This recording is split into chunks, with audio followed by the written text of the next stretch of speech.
Sample question ako sa iyo, ha? Baka lumabas dyan sa exam mo. Ang tanong ko sa iyo, kuya, ay ito, ha? Saang lugar dapat gumamit ng parking lights kung paparada sa gabi? O, letter A, sa mga lugar na otorisado ng pantalan. B, sa pasukan ng pabrika. C, sa kalsada. At D, sa paradahan sa highway. O, bago ka sumagot, shoutout muna tayo kay Richard Mugas at kay Skeptic Reaper ng Sharif Agwak, Maguindanao del Sur. Sa palagay mo, kuya, anong tamang sagot dyan? D.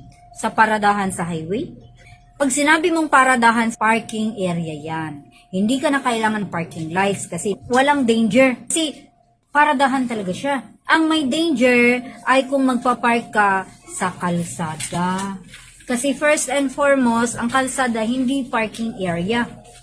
May mga cases na kapag nag-ooperate si LTO, may mga sasakyang hindi dadaan kasi alam nila na may kulang ang kanilang papeles. So takot silang mahuli, magpapark sila sa gilid. Now, merong mga law enforcers na lumalapit. So nagagalit sila, nakapark na nga kami dito, bakit kami nilapitan? Ang magiging violation mo niyan ngayon ay illegal parking.